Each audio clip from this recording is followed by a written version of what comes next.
guys, kembali lagi dengan di channel Bung Adbur. Kali ini saya akan mewawancarai atau berdiskusi dengan Kang Rahman Esa Nur Hakim.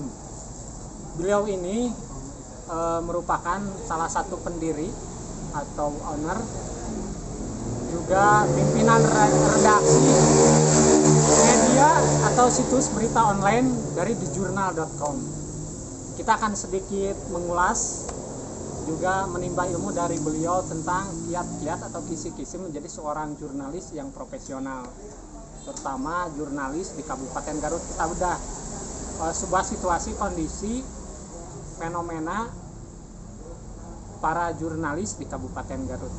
Oke, kita sambut Kang Rahman. Oh, Kang Rahman. Malam. Gimana tanggapannya perihal jurnalis di Kabupaten Garut atau kondisi Kabupaten Garut hari ini? Kalau bicara jurnalis, tidak hanya Kabupaten Garut, di kabupaten lain, di kota-kota lain di seluruh Indonesia pada prinsipnya kondisional jurnalis ya sama saja seperti itu. Jurnalis ya jurnalis lah gitu. Jadi apa yang ingin diketahui tentang jurnalis dari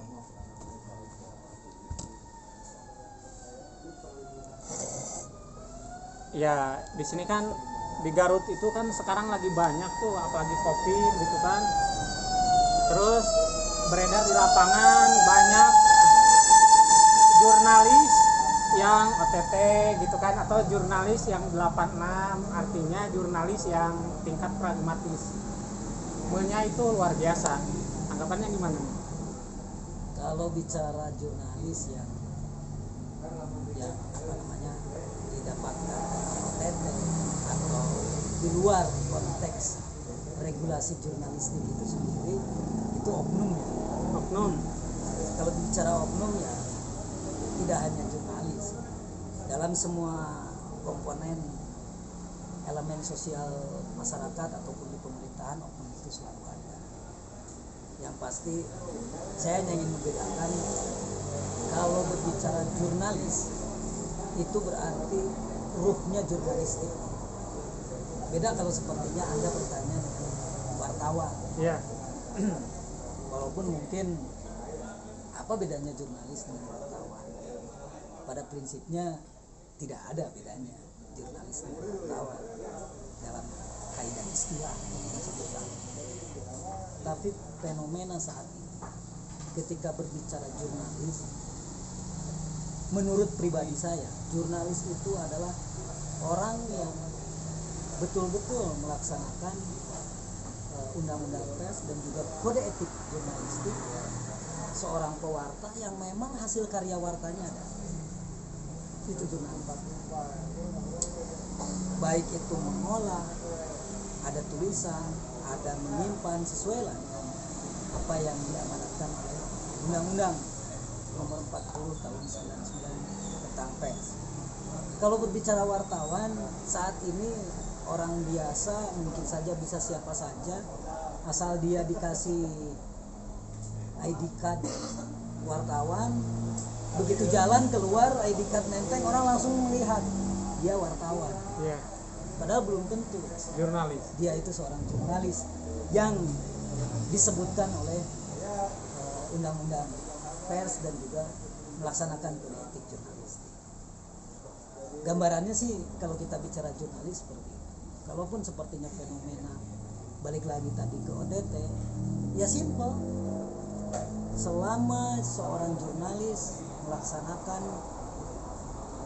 profesinya dengan baik dan benar, maka tidak akan ada istilah OTT ataupun hal-hal yang kalau dulu istilahnya blackmail. Dan dari dulu juga yang namanya blackmail itu sudah diharamkan dalam tanda kutip.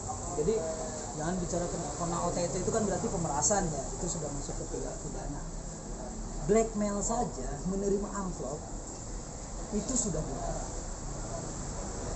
Selama amplop tersebut ada kaitan dan ada hubungannya dengan tugas peliputan yang sedang dia laksanakan.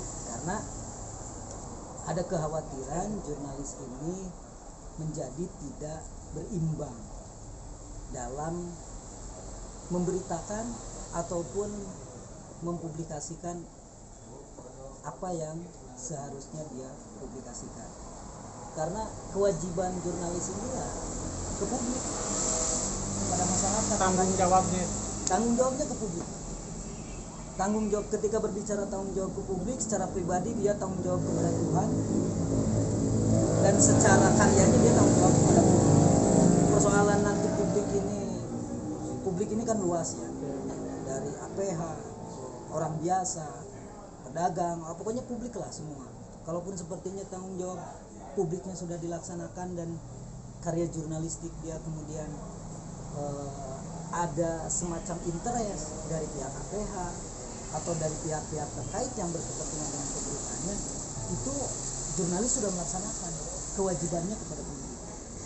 Ya, yang jadi persoalan adalah ketika jurnalis tidak melaksanakan kewajibannya kepada publik dengan mempublikasikan yang sejatinya itu harus dipublikasikan, tapi kemudian dia tukar dengan nilai rupiah yang tidak seberapa, itu persoalan yang berat. Itu serius, persoalan yang sangat serius. Ya, terus harapan selama ini kan gimana nih untuk teman-teman jurnalis? Harapannya?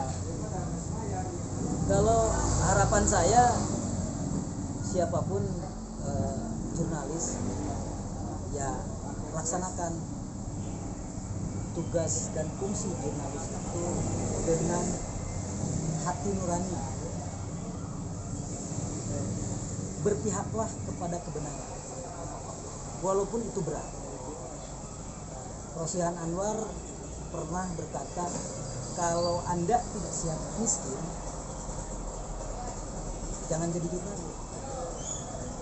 Berat ya ternyata pemirsa. Bahasanya Rosihan Anwar itu mengatakan kalau belum siap jadi miskin, maka jangan jadi jurnalis. Rosihan Anwar bilang, kalau ingin kaya ya jangan jadi jurnalis, jadilah pengusaha. Kalau jadi jurnalis, intinya kan tanggung jawabnya kepada publik. Jadi disinilah letak dari hati nurani ini kita terpanggil. Kalau memang toh kita struggle untuk menyuarakan kepentingan publik, ya silakan Anda jadi jurnalis. Tapi kalau sepertinya tidak siap, tidak struggle, apalagi harus berhadapan dengan kemiskinan dan kelaparan, jangan gitu. Kalau saya dari tahun 98 lah mulai menggeluti dunia jurnalistik, alhamdulillah sampai detik ini ya begini-begini saja. Belum dapat apa-apa ya. Kalau bisa dibilang tidak dapat apa-apa itu bohong. Yang pasti banyak pengalaman, banyak bertemu dengan orang, bersilaturahmi, dan kemudian banyak dinamika kehidupan serta cerita di masyarakat yang menjadi dasar kehidupan pribadi saya menjadi matang bahwa materi itu bukan segalanya. Siap. Terima kasih Kang untuk komunikasinya, untuk ilmunya. Mudah-mudahan buat pemirsa ya atau teman-teman para jurnalis juga bisa menginspirasi.